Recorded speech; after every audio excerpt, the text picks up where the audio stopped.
Is The Wretched a horror movie worth watching? Stick around and we'll talk about it. Welcome back into the Chrono Cabin.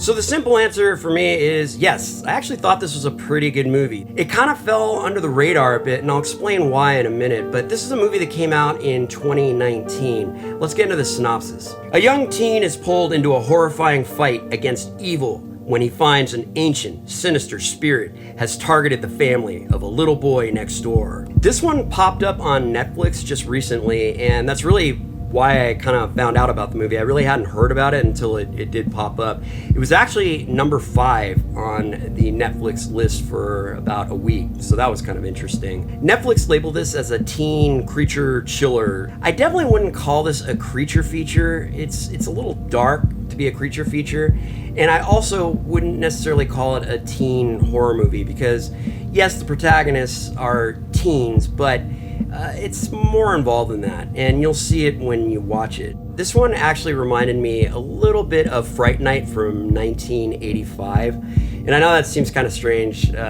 because this is a much darker movie. It's also not a vampire movie. The aspect of it that reminds me of Fright Night is that there is a teenage boy with binoculars in his room staring into his neighbor's yard and his neighbor's house and trying to get a glimpse of the goings-ons, and strange things start happening, and he tries to tell people about it, but no one believes him. Fright Night, classic movie, love it. It's definitely not as dark as this movie. Fright Night is definitely a little more on the lighter side. Definitely watch that one if you've never seen it. They did a remake too, but definitely check out the 1985 one. It's great. The Wretched has a supernatural element to it, although it's kind of hard for me to peg it as a supernatural movie. It is kind of a thriller, and there are definite creepy moments in it.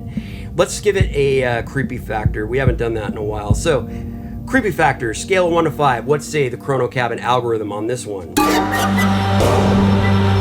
Yeah, definitely at 2.5. There are creepy moments in this for sure, and they are done really well. It's not the creepiest of movies, but there are definitely some unsettling scenes in this.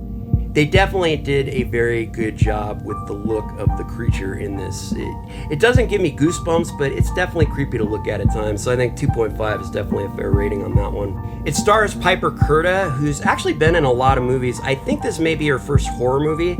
I couldn't find any other horror movies that she's been in, so this might be her first stint into the horror genre, but definitely good actress. She's done a great job in this movie. She's a great lead supporting character in this.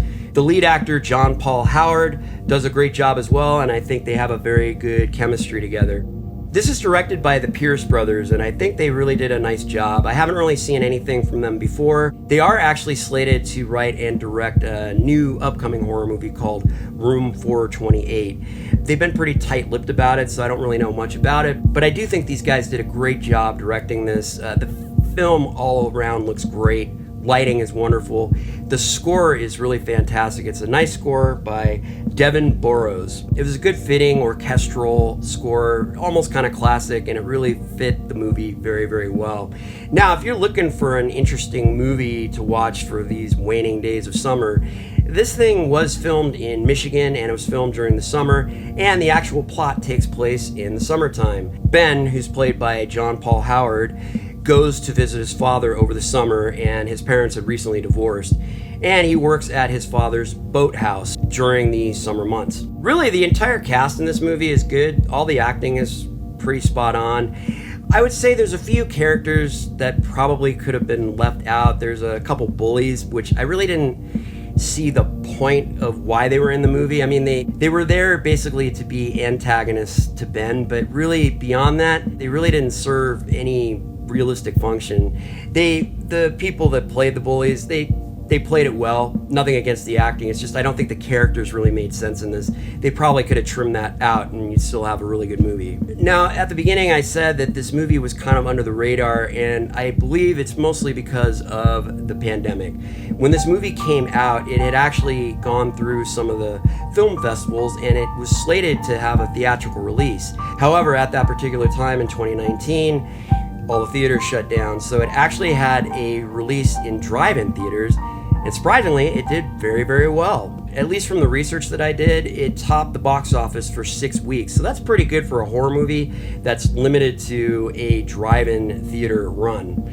So this is why I'd never really heard of it, though, because I don't think there was much marketing at that time, because obviously if they weren't releasing it, they weren't going to spend a lot of money on the marketing for it.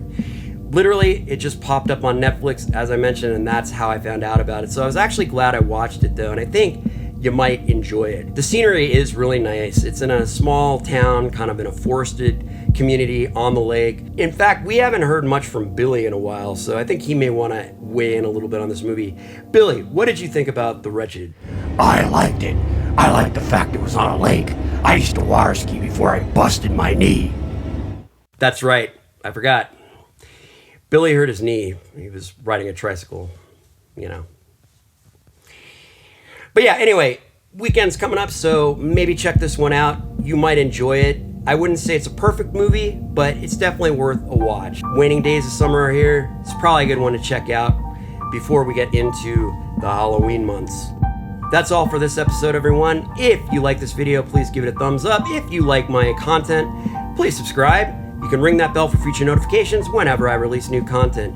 As always, keep watching those horror movies. Keep enjoying your summer, and I will see you soon.